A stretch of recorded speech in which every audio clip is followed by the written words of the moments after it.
Well, I can't believe I get to talk to Little Miss Dynamite, and thank you so much for taking the time.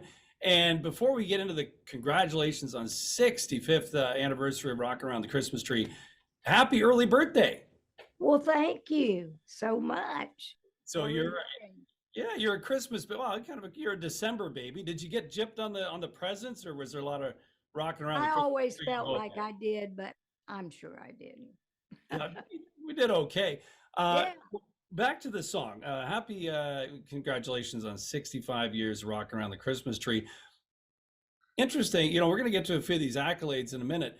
A lot of people will say, "Hey, I grew up on your music," but you're only 11 when you signed your first record deal. You're a worldwide phenom, at age 13. You grew up in the music industry. How did Absolutely. you how did you do it with such grace when you see some of these other artists and pop artists of the world maybe hit the ditch a little bit? How did you do all this?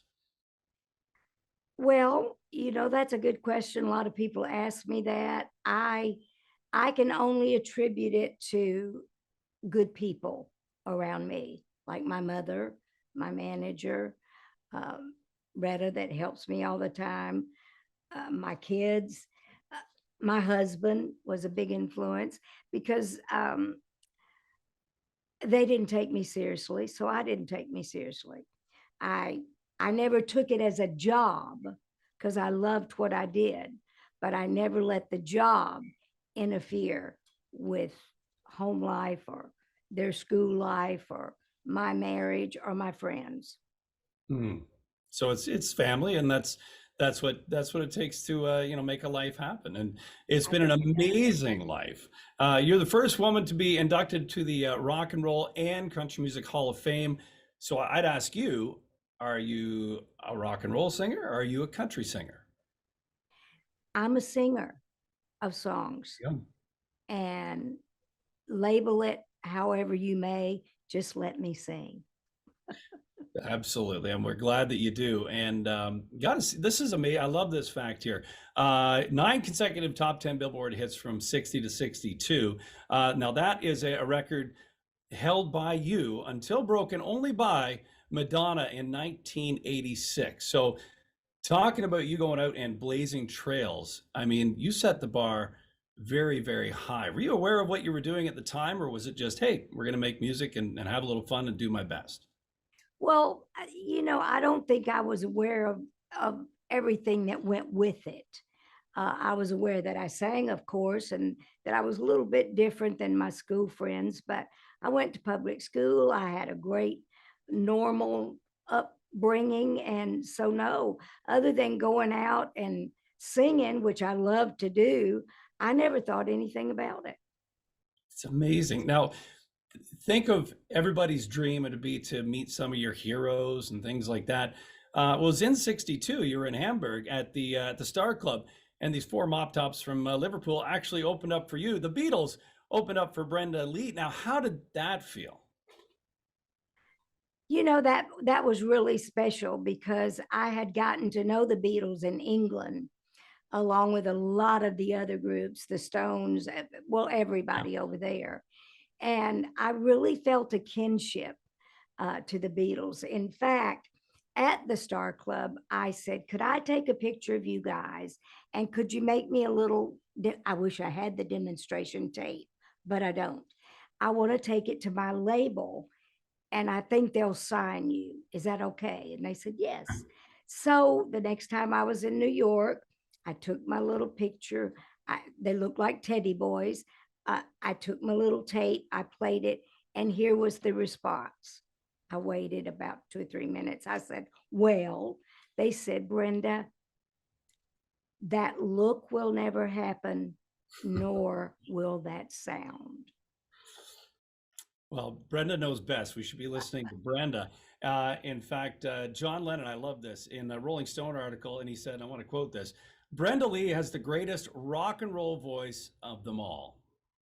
Oh, That's that's pretty precious. amazing. So, That and a is voice. amazing. Oh, now I got to ask you, did you have a favorite Beatle? John. There you John go. was my favorite. Yeah, well, there you go. And then obviously you were his favorite as well, or are his favorite. So, well, I gotta ask you, what keeps you going? You're so busy. I saw you on a special recently with Trisha Yearwood, and you've got on the 7th of December, Christmas at the Opry. What is it? You've set all the bars, you've broken all the records. What makes you want to keep making music? The same thing that makes you want to get up and walk every morning. You love it. You want to do it. You want to be able to do it. And even if I'm not out there on the road working, which I don't do very often anymore, I still get in the bathroom sometimes and just sing to see if I still can. Yeah. Yeah. Well, absolutely. Yeah. So it's just part of you. It's like you said, it's like walking or breathing. It's something you have to do. It is. It is. Well, tell us what we're doing on December 7th, Christmas at the Opry. Well, of course, I'll be doing Rockin'. I think Vince Gill is the host. I think. They haven't told me much about it because I think they're going to surprise me with some stuff. But I do know that I'll be singing Rockin'. I do know that it will be a good show. Oh, it's going to be a fantastic show. And, just to put this in perspective, Rocking Around the Christmas Tree, it gets about 50 million streams around Christmas time. It just continues to be this iconic song, but not just iconic song, you're iconic, the whole catalog. I got to say, my favorite song of yours would be I'm Sorry. But within all of that, it's your voice. So take me back, you're 13 years old, you're standing there in front of a mic, you're just about to deliver this iconic song. Who influenced you growing up? Because you influenced so many people. I was influenced a lot by gospel because I grew up in the church. I started singing when I was 3, 4 years old, gospel songs. The first song I ever learned was Mansion Over the Hilltop, which is a Hank Williams song. I was a big Hank Williams fan. Mm-hmm. And then my family and I moved to Augusta, Georgia for TV and radio. I was offered a thing there. And I met Red Foley at the Bell Auditorium. And from there, the rest is history. He took me back to Springfield, Missouri. He put me on his network television show. I was seen by a columnist, Jack O'Brien, who wrote me up very big in his column. And from there, it was Perry Como, Steve Allen, Ed Sullivan, Dick Clark, every show you could think of. So I was just very, very blessed.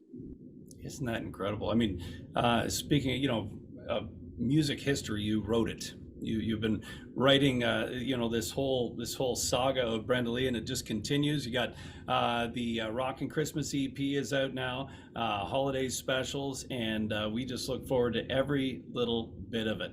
Your favorite thing about the industry so far, all along the way? What's been your favorite thing about the industry? Well, just what you've done in your life. Has it been the singing? Is it writing? Is it performing? Is there one thing, or is it the whole thing together? Well, it's the whole thing, but I really love to perform. I really love to see the people, meet the people that made it all possible for me to do what I'm doing. That's the butter on my bread. Well, I'll tell you, I've worn out every record of yours. Cassettes for me, I've been listening on cassettes my whole life, but with the Rockin' Christmas special, time to get some new ones, and can't wait to see you December 2nd at Christmas at the Opry. Brenda Lee, thank you so much for taking the time. Thank you so much, and thank you all for letting me be me. And we're glad you are.